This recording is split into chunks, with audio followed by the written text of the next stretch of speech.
बिस्मिल्लाहिर्रहमानिर्रहीम अस्सलाम वालेकुम। मैं हूँ तसव्वुर शहज़ाद और आप देख रहे हैं तसव्वुर शहज़ाद ऑफिशियल। नाज़रीन, आज का जो हमारा मौजू है वो गज़ा और इसराइल की जो जंगबंदी थी उसके हवाले से कुछ गुफ्तगू करेंगे। इसके अलावा मियां मोहम्मद नवाज़ शरीफ को जो अदालती रिलीफ मिला है इस पर भी थोड़ी गुफ्तगू होगी। और इसके अलावा अमेरिका की पोजीशन जो डाउन हो रही है दिन ब दिन, इस पर गुफ्तगू करेंगे। अगर आपने हमारा चैनल सब्सक्राइब नहीं किया तो सब्सक्राइब कर लीजिए, बेल आइकन का बटन दबा दीजिए और कमेंट सेक्शन में अपनी राय से हमें ज़रूर नवाजिएगा। चूँकि आपकी राय से हम अपने इस व्लॉग को मज़ीद बेहतर करने की कोशिश करते हैं, तो आपकी राय हमारे लिए काफ़ी मुक़द्दम है। तो कोशिश कीजिएगा कि हमें नए मौज़ूआत के हवाले से भी आप तजवीज़ दे सकते हैं, और कोई ख़बर की अगर डिटेल आप लेना चाहते हैं तो वो भी आप हमारे साथ शेयर कर सकते हैं। हम तहकीक के बाद उस खबर का जो एक तज्ज़िया होता है वो आपकी खिदमत में पेश करेंगे। अगर आपने हमारा चैनल सब्सक्राइब नहीं किया तो इसे सब्सक्राइब कीजिए और अपने दोस्तों के साथ इसको शेयर लाजमी कीजिएगा। नाज़रीन, आते हैं अपने मौज़ूआत की तरफ। जंगबंदी का जो आज आखिरी दिन था, इसमें अभी तक तोसी का फ़ैसला तो नहीं हुआ, लेकिन तवक्को की जा रही है कि इसमें तोसी कर दी जाएगी, क्योंकि इसराइल पर काफ़ी दबाव है इस हवाले से कि मज़ीद जंगबंदी में तोसी कर दी जाए। और तवक्को है कि जब तक ये व्लॉग आप तक पहुँचेगा, आप इसको अपलोड करेंगे, तब तक जंगबंदी में तोसी का ऐलान हो चुका होगा। एक तरफ जो है वो इसराइल इसमें बड़ा मुनाफ़क़त का मुज़ाहरा कर रहा है और दोहरा म्यार दिखा रहा है। इस हवाले से दोहरा म्यार इस वजह से कि वो जंगबंदी में जो उसने जंगी जराइम की खिलाफ वर्जी की है, जो जंगी जराइम का मुर्तकिब हुआ, जंगी कवानीन की खिलाफ वर्जी की है, उसके हवाले से उस पर आलमी दबाव है। और दुनिया जो है वो ये सवाल कर रही है कि आपने जो जंगी कवानीन थे उनको पामाल किया है। तो इस हवाले से भी इसराइल पर काफ़ी दबाव है। उससे यूरोपी जो दुनिया है वो सरापा सवाल है। इसके अलावा हमास और इसराइल में जो जंगबंदी के पेश नज़र कैदियों के तबादले का एक एग्रीमेंट हुआ था, उसमें भी इसराइल जो है वो मुनाफ़क़त का मुज़ाहरा करते हुए अपने दोहरे म्यार का मुज़ाहरा कर रहा है। उसमें ये है कि जब हमास की जानिब से कैदी छोड़े जाते हैं तो इसराइल भी उसके जवाब में कैदियों को रिहा करता है, लेकिन कहीं और से मज़ीद फ़लस्तीनियों को गिरफ़्तार कर लेता है। अब कल शाम को ये हुआ कि हमास ने 12 इसराइली कैदियों को रिलीज़ किया और उसके जवाब में इसराइल ने 30 फ़लस्तीनी रिहा किए। अब एक तरफ से इसराइल ने ये 30 फ़लस्तीनियों को रिहा किया, तो दूसरी तरफ से उसने ग़र्ब उर्दन के जो इलाके हैं उधर से मज़ीद जो है फ़लस्तीनियों को गिरफ़्तार कर लिया है और उनको दोबारा जेलों में डाल दिया है। तो ये जब आप एक मुआहदा कर चुके हैं और आप उस मुआहदे की पासदारी भी कर रहे हैं, उसके बावजूद आप एक तरफ से बंदे छोड़े जा रहे हैं और दूसरी तरफ से आप गिरफ्तारियाँ किए जा रहे हैं, तो ये एक सवालिया निशान है। तो इस हवाले से भी आलमी बरादरी को ये सवाल उठाना चाहिए इसराइल के सामने कि ये अपना जो उसका रवैया है, दोहरा म्यार है, इस पर वो गौर करें और इसका ख़ात्मा बहुत ज़रूरी है। दूसरा नाज़रीन, एक ख़बर आपके साथ शेयर कर रहा हूँ कि ईरान के सदर और रूसी सदर के दरमियान इस हवाले से गुफ्तगू हुई है और रब्ता हुआ है उनके दरमियान, और फ़लस्तीन के इशू पर तबादला ख़्याल हुआ है। जंगबंदी के बाद की सूरत हाल पर भी गौर किया जा रहा है और बाज़ ज़रा ये कह रहे हैं कि जो गोलान का इलाका है वहाँ पर रूसी फ़ौजी देखे गए हैं और हो सकता है कि रूस कोई कार्रवाई करने की पोजीशन में हो इसराइल के ख़िलाफ़ से, लेकिन अभी तक इसकी तस्दीक नहीं हुई।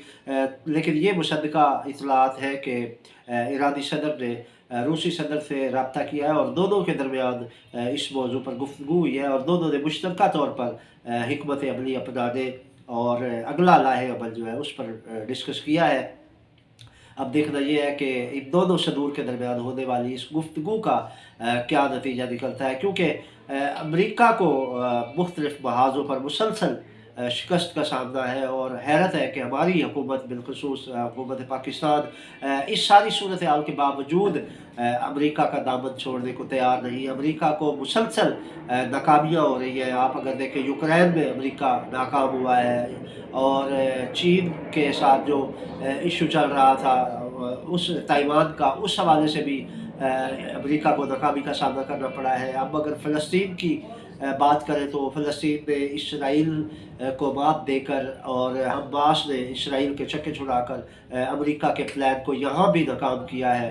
तो ये तमाम ऐसे महाज़ हैं जिन पर मुसलसल अमेरिका शिकस्त खा रहा है, और दुनिया के छोटे-छोटे मुल्क भी अब अमेरिका को आँखें दिखा रहे हैं। तो वो इस सारी सूरत-ए-हाल के बावजूद, अमेरिका के इक़्तिदार का ढलता हुआ सूरज देखने के बावजूद, हमारे हुक्मरान न जाने क्यों अभी तक अमेरिका की कश्ती पर सवार हैं। जबकि अक्लमंदी का तकाज़ा ये है कि कुछ कश्ती डूब रही हो तो उससे छलांग लगा देनी चाहिए। बहरहाल इस हवाले से हमारी हुकूमत को असर-ए-नौ पाक अमेरिका ताल्लुकात के हवाले से अपनी पॉलिसी पर गौर करना होगा। इसके अलावा नाज़रीन एक और मामला भी मंज़र आम पर आने वाला है, वो ये है कि यूरोप में स्कार्फ़ पर पाबंदी लगाने का फ़ैसला किया गया है, और यूरोपी ममालिक जो है वहाँ पर मुस्लिम ख़वातीन के स्कार्फ़ पहनने पर पाबंदी होगी। और बड़ा सख्त उन्होंने इस हवाले से फ़ैसला किया है कि अगर कोई मुलाज़मत पेशा ख़ातून अपने ऑफ़िस में स्कार्फ़ पहन कर आती है तो उसको मुलाज़मत से बर्खास्त कर दिया जाएगा। इसके अलावा भी सख्त कवानीन उन्होंने वज़ा किए हैं। तो ये एक जो है वो तसादम की सी सूरत हाल की तरफ बढ़ रहा है यूरोप, और इसके जो असरात हैं वो बिलख़ुसूस मुस्लिम उम्मा के इत्तेहाद की तरफ जा रहे हैं। इसका फ़ायदा ये होगा कि जब ये इस किस्म के कवानीन बनाएँगे तो उम्मत मुसलमा में इत्तेहाद पैदा होगा। जहाँ ये वक्ती तौर पर मसाइल की वजह बन सकते हैं ये फ़ैसले, वहीं पर ये फ़ैसले मुस्लिम उम्मा के फ़ायदे में है, क्योंकि ऐसे मौक़ों पर तमाम मुस्लिम ममालिक जो है वो मुत्तहिद हो जाते हैं। तो यूरोप अगर ये स्कार्फ़ पर पाबंदी के फ़ैसले को तमाम अपने ममालिक में, मेंबर ममालिक जो यूरोप के हैं, यूरोपीय यूनियन के जो मेंबर ममालिक हैं, उनमें अगर इसको अप्लाई करता है तो फिर उसका नतीजा ये निकलेगा कि मुसलमान भी अपनी कोई ऐसी पॉलिसी बनाएँगे कि उनसे फिर यूरोप के लिए मसला पैदा होगा। इसके अलावा नाज़रीन अगर हम पाकिस्तान की बात करें तो मियां नवाज शरीफ को मुसलसल अदलिया की जानिब से रिलीफ पर रिलीफ मिल रहा है। अब गुज़श्ता रोज़ उन्हें एवनफील्ड जो केस था उसमें भी क्लीन चिट मिल गई है, और हैरत है कि पाकिस्तान की 10 बड़ी खुफिया एजेंसियों ने एवनफील्ड के सबूत इकट्ठे किए थे और कहा था कि ये नवाज शरीफ ने नाजायज़ ज़राए से ये फ्लैट्स खरीदे हैं। लेकिन हैरत है कि कल जो है वो अदलिया ने मियां नवाज शरीफ को इस मामले में क्लीन चिट दी दी है। इसका मतलब ये है कि पाकिस्तान की 10 बड़ी खुफिया एजेंसियों की रिपोर्टें रद्दी की टोकरी में फेंक दी गई है, और ये कहा गया है कि अगर एजेंसियाँ ये रिपोर्ट दे रही है तो उनकी कोई अहमियत नहीं है, बल्कि अहमियत है तो उस मुआहदे की है जो करके मियां नवाज शरीफ पाकिस्तान वापस आए हैं। तो ये एक शर्मनाक पहलू है हमारे इदारों के हवाले से बिलखसूस, कि जब आपके पास सारे सबूत मौजूद है उसके बावजूद आप दोहरे मेयार का मुज़ाहरा कर रहे हैं। इससे अवामी सतह पर आपकी साख जो है वो मुतासर होगी। अदलिया के हवाले से तो बड़ी अजीब व गरीब चहमकोइयाँ हो रही है, जहाँ पर अवामी हलकों में लोग ये कह रहे हैं कि पाकिस्तान में 2 कानून है, एक अमीर के लिए है, एक गरीब के लिए। अब गुज़श्ता रोज़ मियां शहबाज शरीफ जो है वो आशियाना केस में पेश हुए थे अदालत में, जबकि हमजा शहबाज जो कतर गए हुए हैं उन्होंने अपनी हाज़िरी माफ़ी की दरख्वास्त दी। हैरत है कि कोई गरीब आदमी अगर किसी केस में पेश नहीं होता तो अदलिया उसी वक्त आर्डर जारी करती है कि उसको उठा कर ले आओ, और पुलिस जाती है और उसके पूरे ख़ानदान को उठाकर अदालत में पेश कर दी जाती है, पूरे टब्बर को ही गिरफ्तार कर लिया जाता है।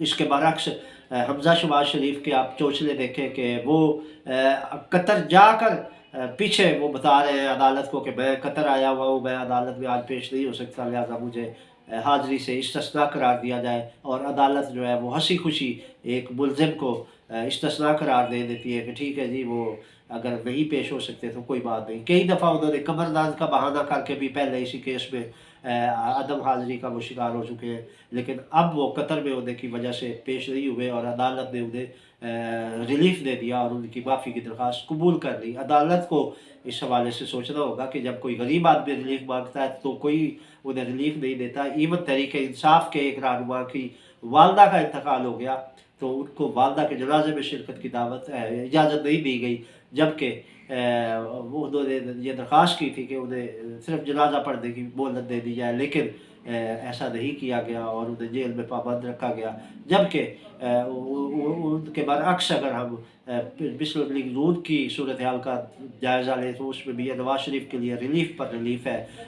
شہباز شریف کو بھی کلین چٹ دے دی گئی، نیب نے ایون وہ جو بڑے بلند باغ دعوے کرتے تھے انہوں نے بھی کہہ دیا کہ ہمیں کوئی ثبوت نہیں ملے، لہٰذا ہماری طرف سے اگر آپ ان کو بری کرنا چاہتے ہیں تو آپ بری کر سکتے ہیں۔ تو اس حوالے سے نیب نے بھی جو ہے وہ انہیں کلین چٹ دے دی اور شہباز شریف کا جو مقدمہ تھا وہ ختم کر دیا گیا۔ تو ایک ہوا چلتی ہے کہ جب آپ چاہتے ہیں کسی کو کلین چٹ دے دیں تو اس کو مسلسل تمام کیسز میں بری کرتے جاتے ہیں، اور جب ہوا مخالف ہوتی ہے تو آپ بے بنیاد مقدمات میں پھنسائے جاتے ہیں۔ تو یہ عدلیہ کا سیاسی مقاصد کے لیے استعمال انتہائی خطرناک ہے۔ اس سے عدلیہ کی ساکھ جو ہے وہ عوامی سطح پر بہت ڈیگریڈ ہو رہی ہے۔ تو عدلیہ کے ذمہ داران بالخصوص چیف جسٹس آف پاکستان کو اس حوالے سے سوچنا ہوگا اور واضح پالیسی بنانا ہوگی کہ عدلیہ پاکستان کا سب سے سپیریئر ادارہ ہے، اور اگر عدلیہ بوم کی ناک بن رہی ہے تو اس سے پھر اس کی جو سپیریئرٹی ہے وہ داؤ پر لگ رہی ہے۔ یہ تھی ناظرین اب تک کی اپڈیٹ۔ تصور شداد کو اجازت دیجیے، اللہ دیگبار۔